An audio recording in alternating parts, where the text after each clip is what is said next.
जय श्री राधे दोस्तों, कैसे हैं आप लोग। आप लोगों का स्वागत है जीत ब्लॉग में। और आज मैं बात करने वाला हूँ जो भी इंसान विदेश आने की सोचता है या किसी इंग्लिश कंट्री में जाने की, मतलब किसी भी कंट्री में जाने के लिए, तो भाई सबसे पहले तो वीज़ा चल लगता है, ठीक है। और उसके लिए ज़रूरत पड़ती है लोगों को या फिर एजेंट की, कंसल्टेंसीज़ की।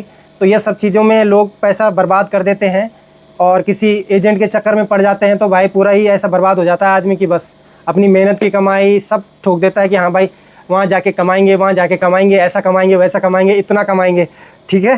तो ऐसा बिल्कुल ना करें, क्योंकि भाई सबसे पहली बात तो ये कि आप कैसे पता लगाएंगे कि भाई ये जेन्युइन है। हाँ, आपको कुछ डॉक्यूमेंट ज़रूर दिखाएगा कि भाई ये वो आदमी हैं जो हमने वहाँ भेजे हैं, ये ऐसे हैं वैसे हैं। तो इस तरह की जानकारी आपको देंगे वो, ठीक है। तो इन सब चीज़ों से आपको बचना है, इन सब चीज़ों में फंसना नहीं है, ठीक है। अपना जो मेहनत का पैसा है उसको बर्बाद ना करें ऐसे लोगों के सानिध्य में आके, ऐसे लोगों से बातचीत करके। क्योंकि भाई दुनिया में इतनी मिठास भरे लोग हैं कि भाई आप पता ही नहीं लगा पाओगे कि भाई ये तो सच बोल रहा है। ऐसे ऐसे लोग हैं दुनिया में कि ये सच बोल रहा है एकदम, इसके बराबर सच्चा आदमी तो है ही नहीं कोई, ठीक है। और आप भरोसा कर लोगे भाई साहब, हाँ अरे इतना पैसा कमाएंगे। तो भाई मैं उस बारे में, देखो आप लोग ज़्यादा समझदार हैं, आप लोग समझदारी से काम लें और ऐसे इंसानों के चक्कर में बिल्कुल ना पड़े। क्योंकि ये लोग सिर्फ इंसान को लूटने के लिए, हर किसी की मेहनत का खाने के लिए बैठे होते हैं, ठीक है। बहुत सारे अच्छे भी हैं बट आप उसमें से छान नहीं पाओगे। वो तो वैसा ही वाला सीन हो जाएगा कि भूसे में से सुई ढूंढने वाली बात, ठीक है। तो मैं आपको न्यूजीलैंड के बारे में कुछ चीज़ें बताऊंगा कि यहाँ पे वैकेंसीज़ किस तरह से काम करती है, ठीक है। तो यहाँ पे जो है दोस्तों कि जो यहाँ पे कभी अगर कोई हायरिंग करता है, सबसे पहले तो भाई उस कंपनी को एक्रीडेट होना ज़रूरी है एज़ पर न्यूजीलैंड लॉ, ठीक है। अगर वो कहीं बाहर से हायर करता है, अगर वो वीज़ा देता है किसी को, तो सबसे पहले एक्रीडेट होना ज़रूरी है। और ये एक्रीडेशन जो है गवर्नमेंट देती है, वहाँ पे आपको एक्रीडेशन के लिए अप्लाई करना होता है, तब वो आपको आपका एक्रीडेशन आपको देगी और उसके नॉर्म्स वगैरह जो भी हैं वो उस एक्रीडेशन में होंगे, ठीक है। और उसके बाद आती है बारी जॉब वैकेंसी की। तो भाई यहाँ पे रूल है कि अगर कोई जॉब वैकेंसीज निकालता है, अगर माना मैंने सोचा या किसी और ने सोचा कि भाई यहाँ हम वैकेंसी निकालते हैं, ओके, किसी ने वैकेंसी निकाली, बट वैकेंसी निकालनी पहले है आपकी जो जितनी नेशनल जो वेबसाइट्स हैं वहाँ पे, जैसे एडवर्टीज़मेंट के लिए क्या यूज़ करते हैं लोग, लिंक्डइन, ट्रेडमी, ठीक है। यहाँ इस तरह की जो नेशनल वेबसाइट्स हैं वहाँ पे जॉब्स निकलती हैं। और वहाँ पे अब वो जॉब किसके लिए है, क्या है, आप जाएंगे अगर लिंक्डइन पे और आप अगर जाएंगे ट्रेडमी पे तो आपको दिखेंगी बहुत सारी जॉब्स, ठीक है, बहुत सारी जॉब्स। अब उसमें से कितनी मतलब वो आप तक पहुँच रही हैं या उन एजेंट्स तक पहुँच रही है, ये मेरे को नहीं है पता, ठीक है। बट वो जेन्युइनली उन्होंने वैकेंसीज निकाली हुई है, ठीक है। अब वो किसके लिए है वो तो भाई वही जाने जो वैकेंसी निकाली हुई है, ठीक है। और यहाँ पे उसके बाद अप्लाई करना होता है जॉब चेक। जॉब चेक के लिए भी इमिग्रेशन में फ़ाइल करना होता है। और उसके बाद जॉब चेक आता है, जो कि पहले तो 3 महीने का अप्रोक्स टाइम था उसका, 3 से 4 महीने का, अब शायद घट गया होगा ये पता नहीं, बट आप समझ लीजिए कि 3 से 4 महीने का जॉब चेक का टाइम है, ठीक है। और उसी तरह का जो प्रोसेस का टाइम है वो वीज़ा का भी होता है। बट वीज़ा में कभी कभी क्या होता है ना, जब आपके पास जो वैलिड जॉब चेक है तो वीज़ा कभी जल्दी भी आ जाता है, जैसे 2 हफ्ते, 3 हफ्ते, महीने में आ जाता है वीज़ा, ठीक है। बट वीज़ा की भी अपनी अपनी कैटेगरीज़ हैं। अगर आपकी जॉब चेक एनजेको लेवल 1, 2, 3 में है, ठीक है, आपने अगर, अब मैं बात करता हूँ जैसे होटल इंडस्ट्री की, जैसे किसी ने कुक का जॉब चेक निकाला है या शेफ़ का या मैनेजर का या कुछ इसी कोई इंजीनियर है तो उसका, तो इंजीनियर्स की जो वो है वो तो डायरेक्टली भाई ग्रीन लिस्ट में है, ठीक है। हम बात करेंगे जो स्किल्ड जॉब्स हैं, वैसे इंजीनियर भी स्किल्ड में आता है पर उसकी अलग लेवल है, वो अपनी जगह वो अलग है।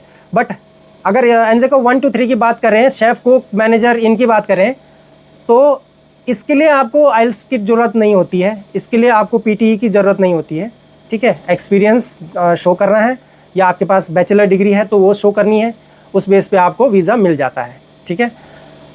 आपको जो वीज़ा मिलेगा वो होगा एक्रीडेट एम्प्लॉई वर्क वीज़ा, ठीक है, ये हर किसी का इसी तरह का वीज़ा होगा और उसकी ड्यूरेशन डिपेंड करती है कि आपकी जो स्किल आपकी जो जॉब है वो किस लेवल की है।